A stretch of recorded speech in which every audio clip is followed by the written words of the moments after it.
At dinner, my twin brother announced his engagement and my father stood up. Finally, one son who isn't a complete disappointment. Unlike this pathetic excuse who can't even keep a wife. My mother added, we should have selected just one embryo. We knew which one would be the failure. Everyone, including my nieces and nephews, laughed while pointing at me. I simply smiled and left. 6 months later, my parents were on their knees in my house begging me. Please help, because my brother knows my man. This got way longer than I expected. Honestly, I've been debating posting this for weeks. I guess I always knew my family had a favorite, but what happened last month finally made me snap. For context, I, 36 male, have an identical twin brother, Paul, also 36 male, obviously. Despite looking the same, our lives couldn't be more different. Growing up, Paul was always the golden child. Better grades, more friends, better at sports. I wasn't terrible or anything, just average. My parents never tried to hide their preference, like at all. I got used to hearing, why can't you be more like your brother? At least once a week. Anyway, I got married young, 24, to my college girlfriend. Things were okay for a while, but we grew apart and divorced last year. Nothing dramatic, no cheating or anything. We just wanted different things. Meanwhile, Paul had been dating Caitlin for about 3 years, and everyone in the family loves her. She's nice enough, I guess, but my parents treat her like she's literally descended from heaven. So, last month, my mom texts the family group chat about a special dinner at their house.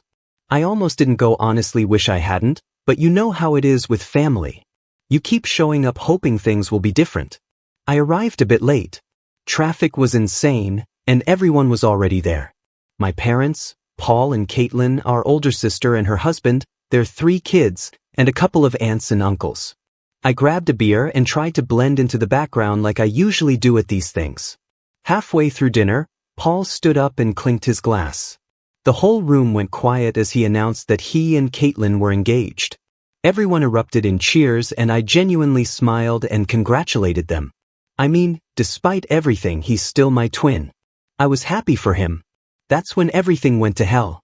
My dad, 3 beers in, also stood up with this huge grin and literally shouted, finally, one son who isn't a complete disappointment, unlike this pathetic excuse who can't even keep a wife. He was pointing right at me. I froze. The room got quiet for like 2 seconds before my mom chimed in with, we should have selected just one embryo. We knew which one would be the failure. And then everyone laughed. Not uncomfortable laughter. Not that awkward, oh God, what do we do? Laugh. No, they were genuinely amused. My 12-year-old niece was pointing at me and giggling. My brother's future in-laws, who I just met, were smirking. Paul just stood there with this smug look that said, better you than me. I should mention I've always been the family joke, but this was next level, even for them. I sat there for exactly 15 seconds, counted in my head, while everyone continued making comments about how at least one twin turned out, right? Then I just smiled. Not a happy smile. The kind of smile you give when you finally see something clearly for the first time. I stood up, put $40 on the table for my share of dinner and walked out. No drama, no speech, no tears. I just left. The absolute flood of texts started before I even got to my car. Mom, don't be so sensitive. It was just a joke. Dad, man up and come back inside. Paul, bro, chill. It wasn't that serious. Sister, you're ruining Paul's moment again. Honestly, reading those messages in my car was the moment something just broke in me or maybe fixed itself. Like a switch flipped. I blocked every single family member on my phone and all social media that night. Changed my email to. The only person I didn't block was cousin Vanessa, who wasn't at dinner and has always been decent to me. That was 6 weeks ago. In that time, I've moved apartments. My lease was up anyway. Got a new phone number and basically disappeared from their radar. According to Vanessa, they spent about 2 weeks assuming I was being dramatic before they actually realized I was serious about cutting contact. I'm not going to lie. It's been weirdly peaceful. Like, I never realized how much mental energy I spent dreading family interactions or recovering from. My therapist started seeing her after my divorce says I've made more progress in the last month than the previous 6. Here's where it gets interesting though. Through Vanessa, I've learned that Paul's perfect life isn't so perfect. Apparently, his big promotion that was guaranteed fell through, and those fancy Instagram posts of their house, they're actually drowning in debt. The engagement party they were planning has been postponed for mysterious reasons. Meanwhile, I've been focusing on myself. Hit the gym, reconnected with old friends who my family always talked down about, and started a side project I've been putting off for years. Nothing massive, just selling custom stuff online, made my first $1,000 last week. Vanessa called yesterday to tell me that my parents have been asking about me nonstop, getting increasingly desperate to reach me. Not because they miss me or feel bad, but because they need something. Won't say what yet, but I'll find out soon. And that's where I am now. Part of me wants to never speak to any of them again. Another part wants to see the looks on their faces when they realize the failure twin isn't available for them anymore. I don't know what I'm going to do yet, but for the first time in my life, I'm actually excited to make that decision for myself, not based on what would disappoint them least. So yeah, the last 3 months have been interesting. Honestly, these past 3 months without my family have been weirdly peaceful. Like, I didn't realize how much mental energy I was spending bracing myself for their criticism. My apartment still has a leaky faucet, and my internet cuts out when it rains too hard. But at least I don't wake up to texts about how Paul just bought a new car or how disappointed my parents are that I'm still single. About a month after going no contact, I changed my number and moved to a different part of town. Nothing fancy, just a smaller place with better natural light. My therapist says I'm showing signs of post-traumatic growth, which is apparently a real thing. The crazy part started about 6 weeks ago. My cousin Vanessa texted asking if we could meet for coffee. I was hesitant at first, worried she was just a flying monkey for my parents, but Vanessa has always been cool. We met at this little cafe near my new place. Vanessa looked tired when she showed up. Circles under her eyes like she hadn't been sleeping. She barely sat down before telling me that Paul's life was imploding. Apparently, the week after I went no contact, his fiancée, Caitlin, found messages on his phone from not one but 3 other women. Not ancient history either, recent stuff. I wasn't exactly shocked. Paul always had a wandering eye, but I figured he'd finally grown up. Vanessa said the engagement is on hold while they work things out. Translation: Caitlin's parents won't let her call it off entirely because they already put deposits down for the wedding venues. But here's where it gets really interesting. According to Vanessa, my dad's business is in serious trouble. Basically, he sells stuff to other businesses and his biggest client just dropped him like overnight. 50% of his income gone. I sipped my coffee and just listened. Didn't feel as satisfying as I thought it would. Don't get me wrong. I'm not crying for them, but I'm not celebrating either. It's just facts. Vanessa then dropped the real bomb. My parents and Paul have been desperately trying to find me.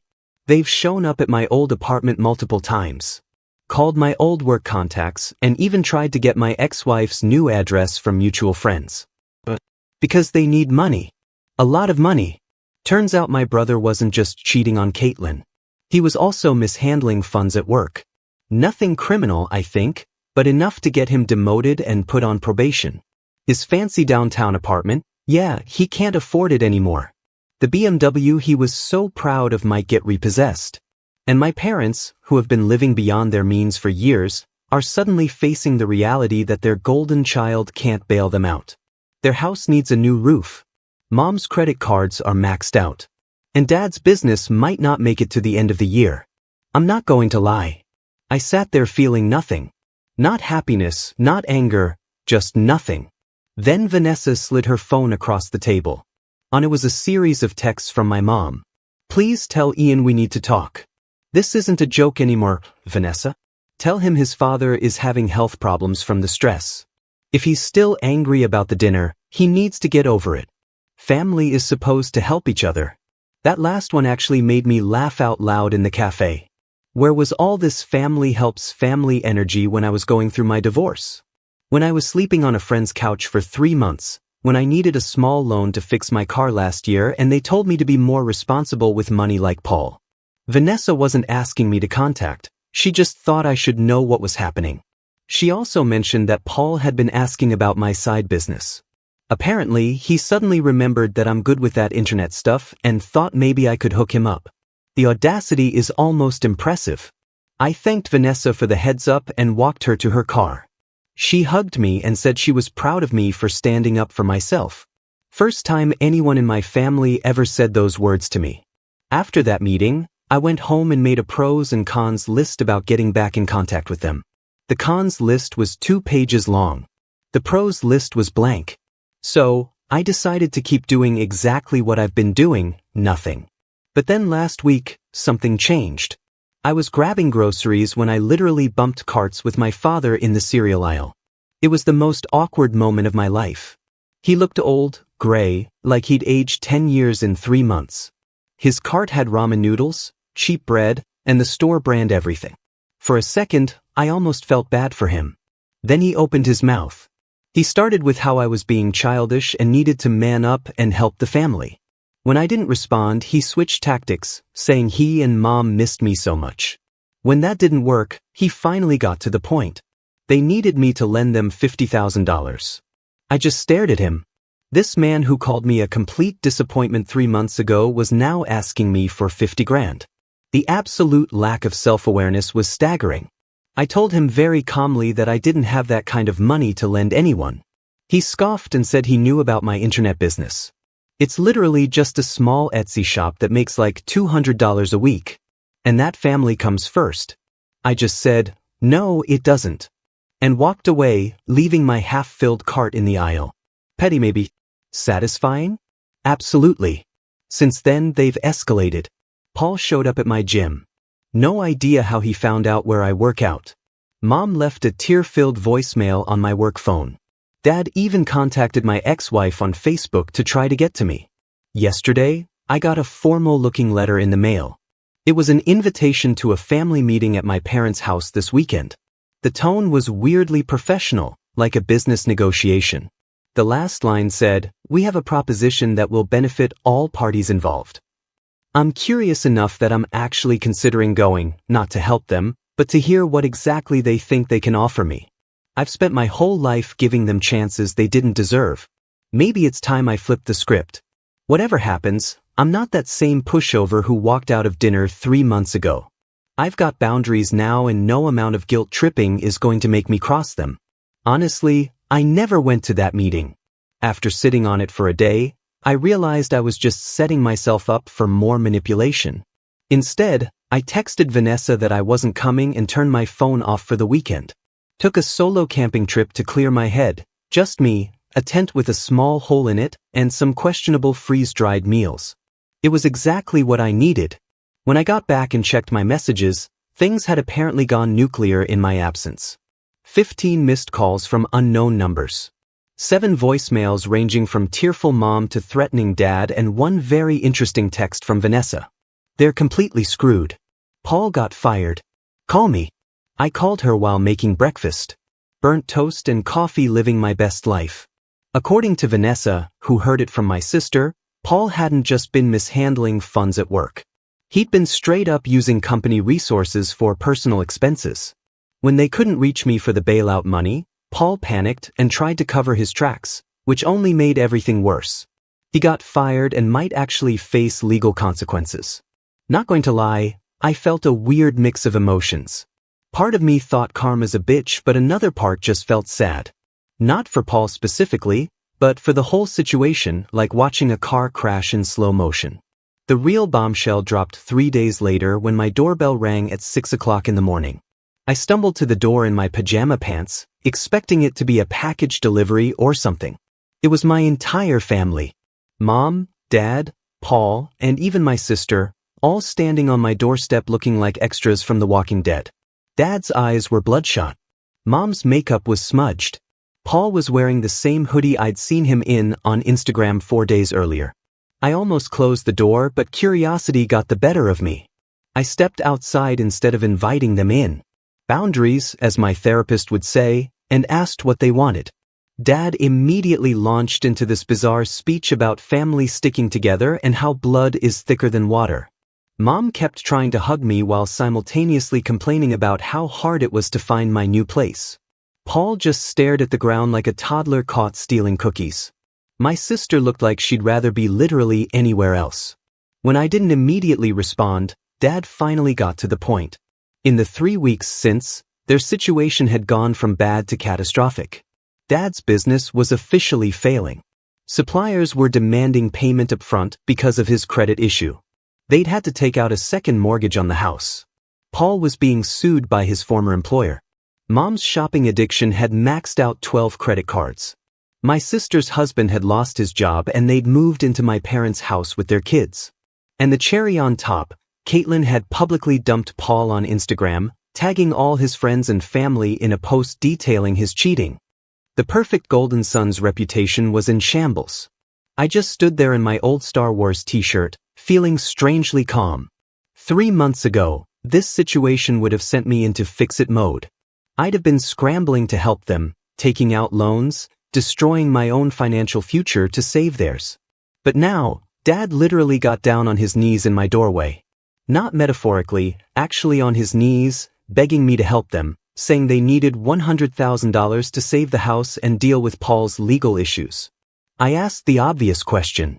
Why would I help the people who humiliated me and called me a failure? Mom burst into tears, saying they were sorry and they didn't mean it. Dad mumbled something about just joking around. Paul finally looked up and said they'd make it up to me. The funny thing, not one of them actually apologized. Not really. It was all, "We're sorry you felt that way." And you know how Dad gets when he's drinking, and it wasn't that bad. I told them I needed to think about it and asked them to leave. Dad tried to argue, but eventually they all shuffled back to Mom's SUV, which they're apparently 3 payments behind on. After they left, I made some coffee and called my therapist for an emergency session. We talked through my options and what healthy boundaries would look like in this situation. I decided I wasn't going to completely abandon them, but I also wasn't going to be their ATM. The next day, I invited just my dad over. When he arrived, his face lit up like he'd won the lottery. Probably thought the cash was already in the bag. I sat him down at my kitchen table, which still wobbles because I haven't fixed that one leg, and laid out my terms. A formal written apology from everyone who was at that dinner, acknowledging exactly what they said and did. Family therapy sessions, minimum 6 months, non-negotiable. Mom gets help for her spending addiction. Paul takes responsibility for his own mess without dragging down the rest of the family. I would help them restructure their debt and create a budget, but I would not be giving them any large sums of money. Dad's face went through about 17 different emotions in 30 seconds. He started arguing that I was being unreasonable, that family doesn't put conditions on helping each other. I just got up, opened the door, and told him those were my terms. Take them or leave them. He left. 2 days later, Vanessa texted me a screenshot of a Facebook rant my mom had posted about ungrateful children and how some people forget where they came from. Classic mom, making herself the victim. But then something unexpected happened. My sister called me. We hadn't spoken directly since the dinner. She was crying, saying she couldn't take living with our parents, that her kids were picking up on their toxic behavior, that she was sorry for not standing up for me. It was the first genuine apology I'd received from anyone in my family ever. I invited her and her family over for dinner the next night. We talked for hours after the kids went to sleep in my spare room. She confessed that she'd always gone along with the Ian is the failure narrative because it kept the spotlight off her own struggles. Her marriage was in trouble. Her husband had been hiding their financial problems and she was desperately trying to maintain the image of having it all together. By the end of the night, we'd made a plan. She and her family would move into an apartment. I helped with the security deposit. Only actual money I've given any. I'd help her husband with his resume and job hunting. She'd go to therapy and work on setting her own boundaries with our parents. A week later, I got an email from Paul. No apology, just a job application attached with a note asking if I could put in a good word at my workplace. I didn't respond. Then yesterday, the bombshell dropped. Dad showed up at my door again, this time alone. He looked defeated, older, smaller somehow. For the first time in my life, my father actually apologized, like a real apology. He admitted they'd always treated me as the lesser twin, said he'd been jealous of how easily things came to Paul, and projected his expectations onto him while dismissing me, confessed that he'd been wrong about everything. Then he asked if my offer of help was still on the table.